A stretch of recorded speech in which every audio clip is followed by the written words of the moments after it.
I will start my speech in 3, 2, 1. First, I will start with my argument.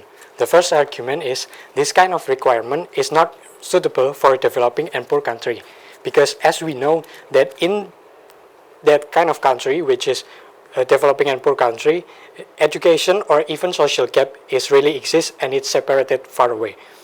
Imagine there's a lot of people that didn't even pass elementary school, they don't have any political related knowledge, or even their logical ability is very limited.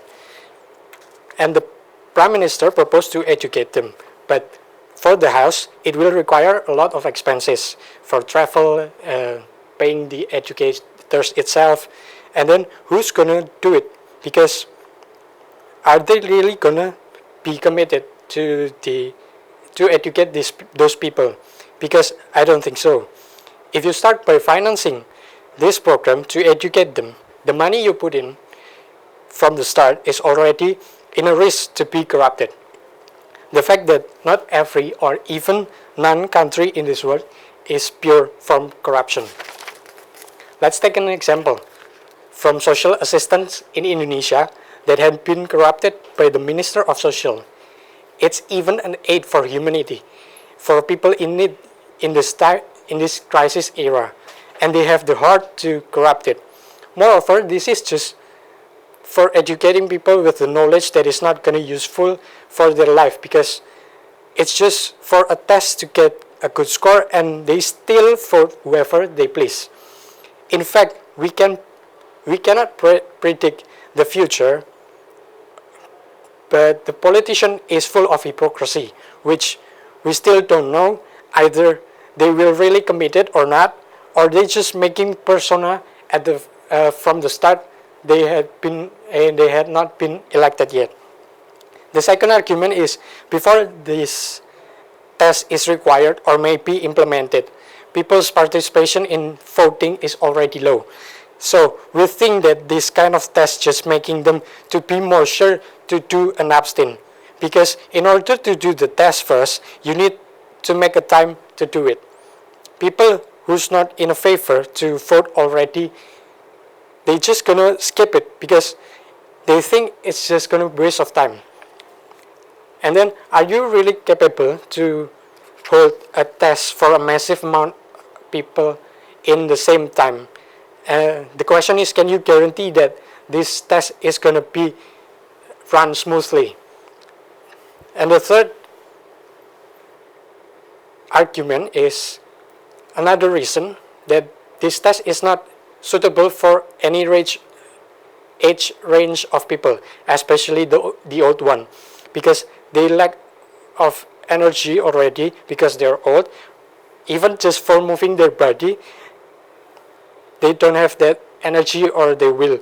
How can you ask them to do a test first before they vote for their rights? If you're gonna do the test in a room or even via internet, because the COVID condition right now, it's possible to do the test via internet. Okay, let's say that they have children to assist them with the technical problems first, but isn't it possibly make a chance for cheating? Because if we don't know, are they really honest with their tests? Are the children who help the old one gonna just assist the technical problem or not? So risk of cheating in this test, most especially if we gonna do it in the internet, is already high risk of cheating. But the case is not just someone assists another person for technical problem, but also there's maybe a score manipulation that's gonna be worse, because we don't believe that there's a neutral part of politics. It's either you are in a favor or not with one of the candidates. That's it. So manipulating score is really possible, especially in this modern era that this day, and it's going to be really easy to do it because they have the access to they have the access directly to manipulating the score itself.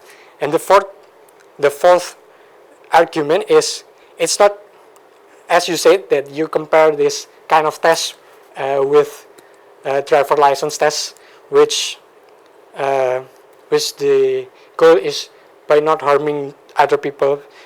In my argument, it's not comparable with the driver license test, as the Prime Minister said, because driver license tests are gonna affecting your life only. But this knowledge test, the result gonna affect the whole country and the future of that country itself. Let's say driver license test only gonna determine whether you are eligible to drive or not. That's it. If you're not past the test, you can take public transportation. It's that simple solution, okay? But this kind of test and the result of the test is not going to be a simple solution. There's no simple solution if things go wrong as not you expected before. And then the fifth argument is, are these general tests really going to be proper way to give people the right to vote? Because I don't think that that people gonna be 100% objective. For example, in Indonesia, Basuki Cahayapurnama win the election, and even he did a good job, their haters still hate them and even try to criminalizing him. So for all those my arguments, I propose one solution, which is politicians, of course, have a duty in government. They had a duty that's related with mass people.